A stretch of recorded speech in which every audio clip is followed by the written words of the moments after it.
APN Mafia. Right. So you're under contract. Well, not under contract. You bought it for 600, and just based on the due diligence and the comps in the area, you think this land is worth, say, how much? 4 million, 4.2. This sauce is provided by APN Mafia's Vacant Land Wholesaling Masterclass. Sign up for early access at apnmafia.com. That is just insane.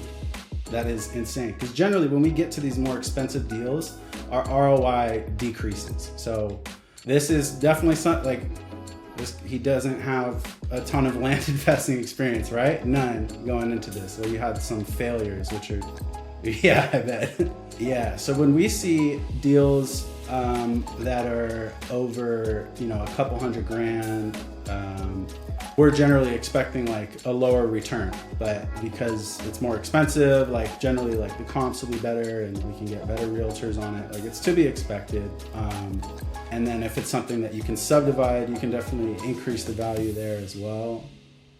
But yeah, having a return like this where, what is that, like 800, almost like, I mean, it could be 1,000% depending on, what your final exit price is. If you were going to put it on market today, how much do you think you would get for it?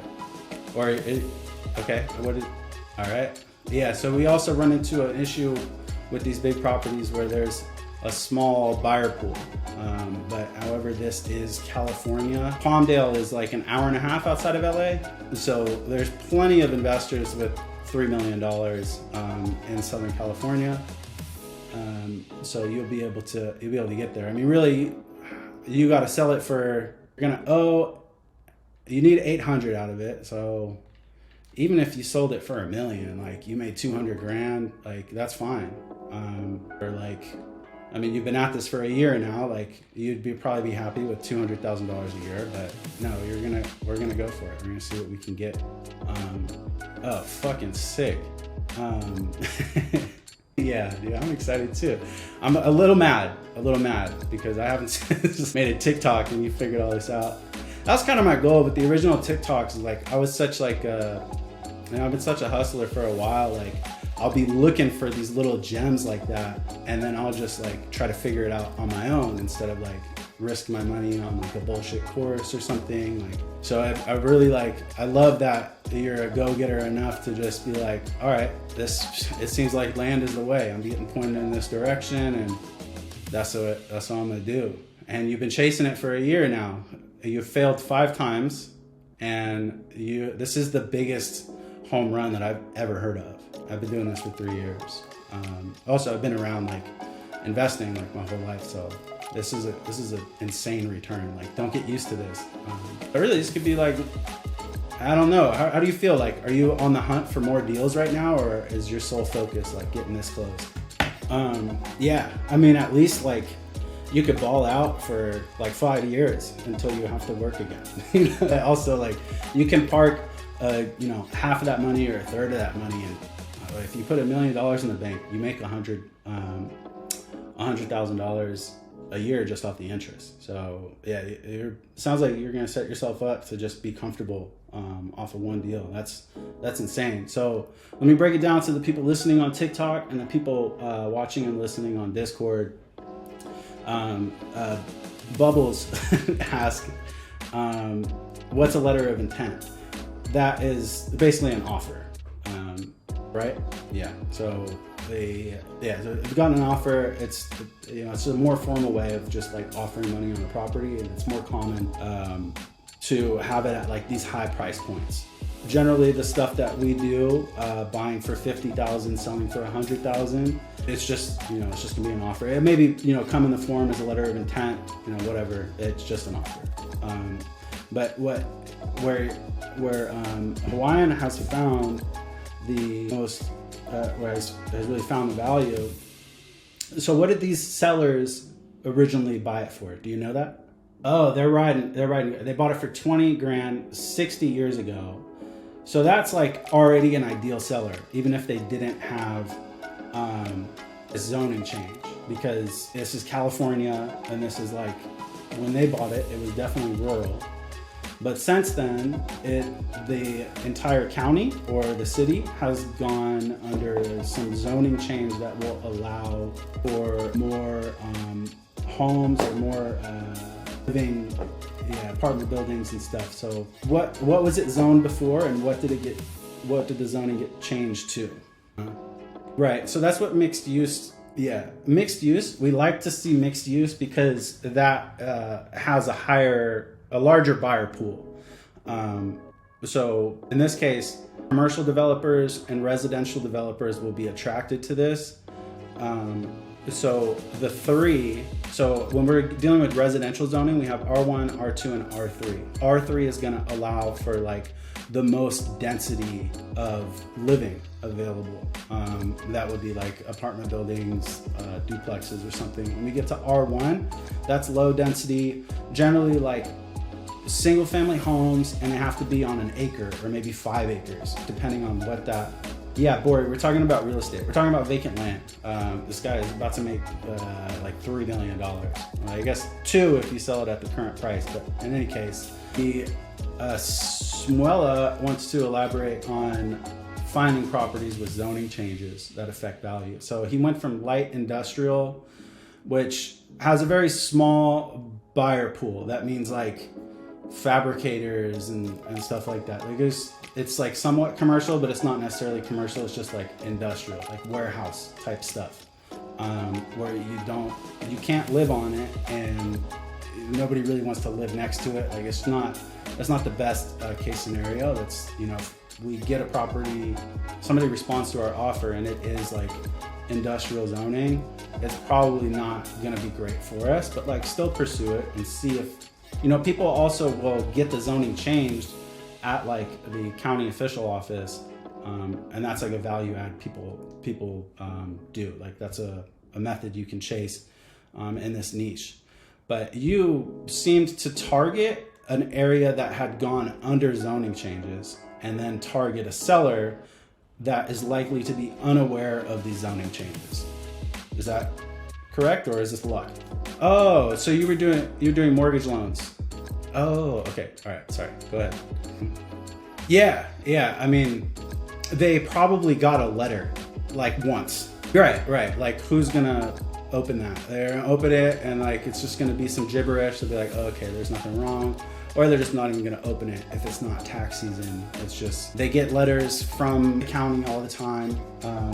But yeah, no, this is insane. So, I mean, I definitely feel like mailing or making offers in Palmdale is a good strategy right now. Have you found any other markets that have gone under zoning changes? Like, have you kind of been chasing this high? It sounds like you're gonna wrap it up after you see this deal through. All right, guys. Well, we're not stepping on his toes. We're gonna start calling Palmdale tomorrow. You call? He's already called them all. So is that how you got these guys? You called them, or you sent a letter? Yeah, that's a lot of the... This sauce is provided by APN Mafia's Vacant Land Wholesaling Masterclass. Sign up for early access at apnmafia.com. Sellers that we deal with. It is land, so by nature they're going to be less attached to it. We're just looking for non-owner occupied vacant land. Nobody's living on it, by nature. But someone that, bought it, 20 plus years ago, that's ideal. Or someone that like just inherited it from their parents who then, bought it 20 or plus years ago, where, right, you said they bought it for $20,000? Yeah, now they're making 600. They're doing great. And now whoever like the inheritor of that trust, they're probably like sick to their stomach watching this list price, if they are. But most people, once they get $600,000, that solves all their problems, and they're, they maybe think they got over on you. But yeah, this is incredible. It's great that this is coming out of just like the TikTok for me, and like, I definitely had to put minimal effort into your coaching. Just told you like, hey man, check out land, and you're like, all right, bet, like that's enough. Yeah, that's incredible. Well, congratulations. Sorry, did you text it to me? Let me see if that popped up. Avian said, I'm just sitting here with my jaw dropped. Yeah, like this is nuts. Sorry, there's some shenanigans happening in TikTok. Sorry, TikTok, I'm not being super attentive. You guys can totally join in on the Discord call if you like. This is maybe the craziest land flipping story. I mean, I've heard them all. I've been to like a bunch of courses. I've read a bunch of these like ebooks, and they always give you like, the winner out of their group or whatever. I've never heard anything like, I've heard of these types of returns, but generally like way down market, like buy for 3, sell for 30. You hear about that. You can do that. You can try to get that deal this year, and by the end of the year, like you probably get a couple of them. But at this type of value, this is insane. So this is like a historical day in land investing for APN, for just the niche as a whole. And I love that he's just like, I'm good. This is it. Like, I'm just gonna quit while I'm ahead. I'll see you guys later. Good luck. But yeah, this is nuts. You guys, Alexa, play Palmdale by Afro Man. Oh my God. Okay, Hawaiian, I'm sure you know. Yeah, if you've lived in Palmdale or anywhere in California or ever smoked any type of weed, you know that song. Cold 45 and 2 zigzags. Baby, that's all we need. Man, this is nuts, dude. I appreciate you sharing this. You guys have any other questions for Hawaiian? I don't know if you want to dox yourself, but yeah. This is Noah, guys. 23 years old. Shit. Did I miss where he said he acquired the deal? He got it. You were cold calling, right? Because it was a trust. So you got the number. How did you? Sorry. So when we're cold calling, we're gonna see owners pop up that are corporate owned, which would be like an LLC or something, or it's like owned by a trust. And those are like hard to get the contact information for. But yeah, how'd you figure it out? So the trust name was like their last name, Trust. So then you go, and I'm sure you called a lot of people that weren't related to the property at all, then eventually found somebody that knew something. Fucking sick. Yeah. Legendary move. And also, like, that's something that a lot of us, won't deal with. It's like, oh, it's a trust. I gotta, I'm not even gonna try to track this down. I'm just gonna go down the list and figure out, I'm just gonna call the stuff that's owned by individuals instead of trusts. But he said, no, something about this piece of land, I need it. And I'm gonna figure out one way or another how to talk to them. So resilience, and it sounds like, it just seems like you were just making the right moves, and yeah, you did it, man. Proud of you. From the firm that you acquired the funding from? Okay, so yeah, that makes sense. So typically we're not going to use an investment firm. Most of the deals that we're going after, like, it's just not even going to need any of that. He got private lending. The interest rate is, it's high. This is how we actually got into this business. We were doing, hard money lending, and buying notes, and we bought somebody's land notes, and they were performing pretty well. We ended up funding a deal for them. We're like, hey, like, this is a pretty cool industry. Let's fuck it up. That's what we've been up to.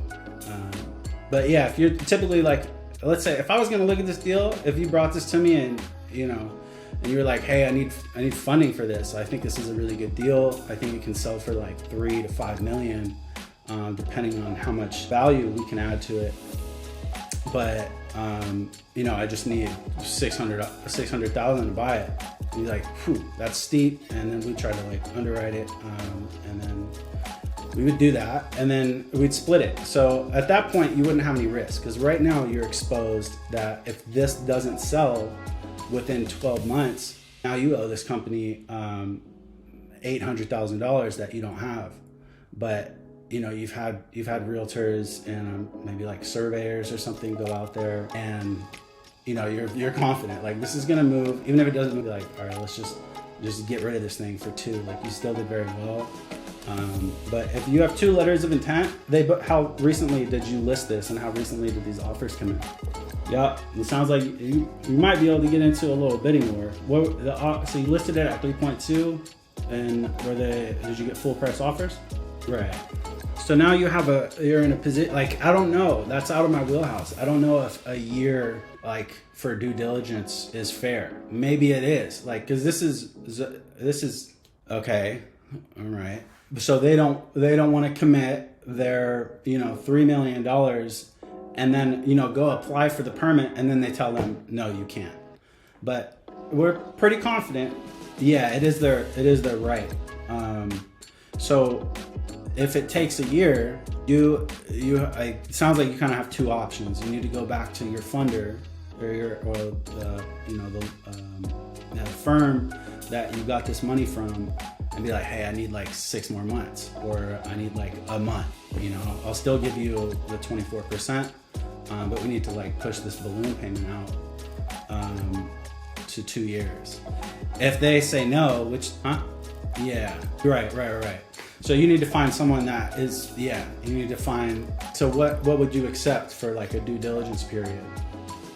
All right, yeah, that's fair. And it's like, you know, they're not going to get their permit in time. So I feel like 90 is still kind of a lot. Like, you can do the year and maybe get more out of it. If you can offer them a year, like, all right, well, if you need a year, I need $4.5 million.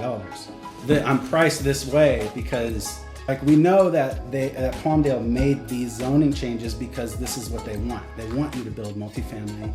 They want that, like, it's the same shit that's popular in LA development right now, where there's like a shopping center on the bottom, and then it's, you know, on top is a bunch of apartment complexes. It's like the best use of space for a growing city. So it's probably like a Whole Foods on the bottom, and then, you know, some like luxury apartments up top, or because it's Palmdale, you know, maybe it's a Trader Joe's or something, but whatever, you get it. Did we miss any questions here? Took the offer from our first phone call. That's nuts. Probably because he heard 600. He's like, yes, because he paid 20. What was the process of finding investors? I walked inside everywhere and asked everyone. That is so sick. So you went to local like investment companies, just walked in, and there's so many points here. There's so many like moments in this story where most people would have given up, maybe myself included, where it's like, okay, this is owned by a trust. I can't figure out who the family members are. It's somewhat of a common last name. I'm just going to push on. You definitely could have given up there. You also could have given up after like your first or second or third or fourth or fifth deal that fell through after you lost money on an earnest money deposit. You could have given up when you couldn't find an investment firm to, you know, put up the money for the property. There's so many points where you're just like, fuck it, this is for me, I'm gonna do this. And you just kind of willed it to happen, dude. This is incredible. I mean, I wish that we would have you in this industry for a while, but I also think, you know, quitting while you're ahead is super fair. Even if you do have success in this industry over the next couple years, nothing's gonna feel like that. What you are gonna be able to appreciate is just being financially secure, being 23 years old, having multi-millions of dollars, and just being able to live comfortably and like move smart. It's incredible, dude. Being said, I would buy you a shot, but I feel like you would just buy the bar. Yeah, exactly. He would buy the bar. Yeah, what's your plan, dude? What are you gonna do? Okay. He's gonna buy a house in Hawaii, is going right back into land, and you've already picked the land out that you wanna buy? All right, well, let me know if you need some capital. I love funding deals, but also it sounds like you got a good relationship going with your investment firm. So yeah, definitely nurture that. So I think I glazed over the point I was trying to make earlier, where if he went the traditional land investors route of getting JV funding, he wouldn't be exposed to the risk of this thing not selling, and then he owes $800,000. But he also would have to split the profit like 50-50. Now he's paying 24%, not on the sale, but on the money that he needed to buy it. So that works out to $200,000. So when it sells, it's only going to cost him $200,000 basically. Instead of, if he had JV funding, it would cost him like $1.5 million. He still would make $1.5 million, but he wouldn't be exposed to the risk. So definitely on a big deal like this, you guys don't chase this type of stuff. I mean, feel free to, I guess. I'm not your dad, but this is, I need to text Tofu. Hey, baby dude, I'm on live for 15 more minutes. Join Discord, say hi. Okay, I just got a message. Yeah, this other deal that you send me is not coming into my iMessage thing. Yeah, but it's 5510 Fort Tejon Road. I can just look that up here and it'll pop up on Redfin. You could just Google it. 5510 Fort TI or TEG. Another one in Palmdale. All right, so this is the other one that you got locked up in Palmdale. 6.5 acres. Zone, what's this? A regional commercial zoning. So this is not, okay. All right, so that would mean that you are priced pretty conservatively, like just a bit north at $100,000 an acre instead of 120 to 150. So you're like at 105-ish. Yeah. Okay, so you got this for you got this under contract for $84,000. Did you use the same firm to buy it? Friends and family, investment. It's if you find a good opportunity like this, you guys may be nervous to ask friends and family for deals like this, but if you do have a rich uncle or a rich girlfriend's dad, and they are like fluent in investing, they would love an opportunity like this, like, because you can get funding for it, and it's just a little bit more straightforward, and keep it in the family as well. Now girlfriend's dad's gonna make a bunch of money, you're gonna make a bunch of money, and this is solid. So this is the same process in your same basically campaign. You picked up another one that was rezoned. And this follows the trend too, like of how people are migrating right now. And people don't really migrate to Palmdale; they go to Riverside or whatever, just because like probably a lot in part to Palmdale's zoning. You said Palmdale zoning changed because there's some new infrastructure coming in. Was it but it's a straight shot to Los Angeles anyway. Is this, you take the 60 out of Los Angeles and get to Palmdale? Right. So yeah, there's still people that are looking to buy here, but there just isn't a lot of residential zoning. People don't want to move. They can't move to a place that's like zoned industrial, or they don't want to live on R1 or like mobile home lots. They don't want to live next to a mobile home. So you found a gold mine, and it was right under all of our noses. There's so many investors that live and work in Southern California, and we've been focused on like the Carolinas or Arizona, just because there's less competition out there. We feel like California is a perfected market, but clearly it's not. It was perfect opportunity for you, a perfect storm to watch a 23-year-old get fucking rich. Crispy Chris is proud of you on TikTok. Guanajuato, Texas, that's where we're located. I'm in Arizona. Noah is in Utah. This deal is in Palmdale. The acreage on the deal, what was the acreage on the first deal? Like 3 acres, right?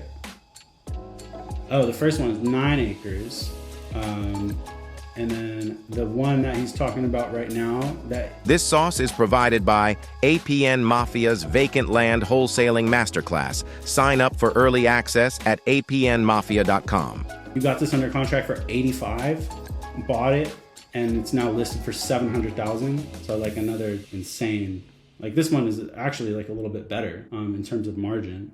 Everything's been bought and sold within 90 days from this age. Okay, yeah, yeah, and he could go right back to one of his other buyers. Like, you know, usually people that have 700,000 have another 700,000. Crispy, no, I don't live in Cali. I moved out from Cali like 2 years ago. I was living in LA, and then we came to Arizona. Me and Tofu. Tofu just joined the chat. Everyone say hi, Mom. And what's that? 215. The both these deals are Palmdale deals. Crispy Chris says hi, Mom. You just asked if there's been any changes? No, they had just mentioned it when I asked about zoning of some land. Okay, so while you were cold calling, you were asking about the zoning, and then somebody that you talked to was like, yeah, like it recently got changed, and maybe that deal didn't work out, but the gears started turning. You're like, wait, hold on. So now it's worth a lot more. Okay, so I'm gonna just dig my feet deeper into, you know, this market and keep it going. Yeah. So if you guys are planning to market, wait, I asked earlier. It sounds like no, that you just went with Palmdale, but did you look for other markets that have undergone these big zoning changes, like it's kind of like sweeping changes? We need that book. We need that notebook. Send us a pic. We'll figure it out. Benoit said, we need that. Publish that. That's in a notebook. People are always asking me like, what do you use to find land? I'm like, what do you mean? What do you mean, what do I use? And they generally mean like, what data provider are you using? Like most people that are wholesaling use PropStream. I think you said that earlier. That's where you were getting the like list of owners. It doesn't matter if you use PropStream. PropWire is free. You can use PropWire. You can, sorry? Yeah. PropStream. If you're gonna do like virtual driving for dollars, I definitely recommend Land ID. But he uses a notebook and PropStream, $100 a month, and like his notebook. He's not looking for, you know, a lot of us want to cut corners in like the technology age, but you walked into the investment firm that you got the money from, and you annually skip traced and cold call in the county, basically. Yeah, this is crazy. You blow your mind with what you can achieve. Oh, this is you that said that. You're right. Yeah, exactly. If you really dig. My dad's always saying that too, because we run into issues when we're underwriting properties, and then he just calls the number. Like he'll call, you know, the county and just talk to some lady at the county that has the offers. This is vacant land, and it just works on like a different type of time. You can just call people.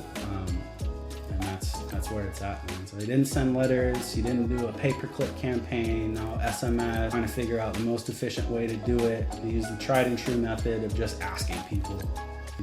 And it's definitely less efficient, but there's a little bit of magic there when you just put that kind of like work in. So a bunch of you guys, I've been trying to get you guys to get on the phone and start cold calling. I see people in TikTok and people in Discord that are maybe stuck in the stage of like analysis paralysis, where they want to make sure everything is set up right before they pick up the phone and start dialing. And that is, you don't need anything other than like Google Voice, which you already have if you have a Gmail, to just call, right? Did you ever feel like you were stuck like in a research phase, or are you one of the rare types of people that are like action oriented first? We cross that bridge when we come to it. There's a lot of stuff I mean, all of this I didn't know how to do. Wiggle, I did not know how to do. It's just like one thing leads to another. When you put in the effort, the next thing will reveal itself. A lot of you guys that know me closely or somewhat know that I kind of play life like a video game, and you'll hit like checkpoints where you feel stuck. You're trying to get through this level And then like, well, it turns out the next checkpoint is a lot easier, but you can't solve one checkpoint thinking about all of them. So what's the next thing that you have to do? You have to get a property under contract. That's the only way we get paid. We don't know how much we're gonna make. Maybe we make, $100 assigning that contract, but somebody wants it. Whatever. But what's next? Well, it doesn't matter until you actually get that property under contract. I promise you, like it's solved already and you can figure it out.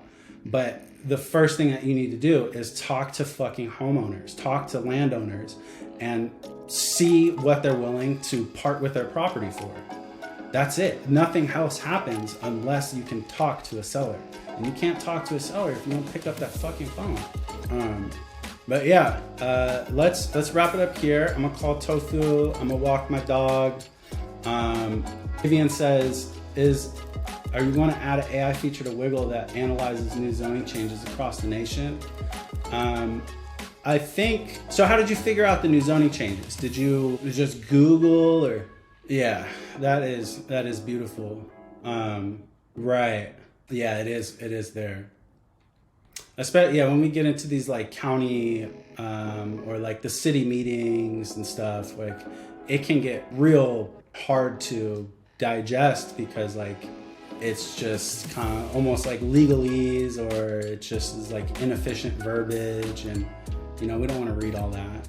So you'll actually attend the meeting, the city council meeting, bruh. Yeah, this is I guarantee now there's only 3 people in TikTok, but I think at the peak in this call we had like 10, and there's 6 people in here in Discord. You guys have the sauce, but I don't know. I don't know. It may be dragon. Maybe that's not the right terminology to use, but are gonna try to pursue this. And you don't need to do that. How he got started is he called an area that he was familiar with. And that's where he figured it out. He started kicking up some dirt, stirring the pot a little bit, and one thing led to another. Though his first checkpoint was getting something under contract. Well, his first checkpoint was calling people, which he did like almost immediately. And then, the next checkpoint was like getting people on the phone, asking questions, because you're not the first call that you make, they're probably not going to pick up, but maybe they do. But yeah, it's just, this started by picking up the phone. So you guys can go, try to figure out what his notebook says and cut the corner that he didn't cut. Or you can be inspired by this. Like, look, all right, maybe I'm not going to make $2 million, but I can make 20 grand following this process. But yeah, dude, congrats. We should please. The goal here is trying to get a deal, but when we're working through this like cold calling workflow, you are going to get real frustrated if your goal every day is to try to get a deal, because you're going to go through a week, 2 weeks, maybe a month of calling people and getting told no. So you need to seek that failure, because you'll fail. Maybe it's 10 times, maybe it's 1,000 times, but you can make 200 calls a day. You can make somewhere between 100 and 300 calls a day. But with land, I say 200 is like a good high-end goal, because you'll actually get more people on the phone, or get more leads than you would with wholesaling. Wholesalers, they want 10,000 calls a month, 300 calls a day for like traditional real estate.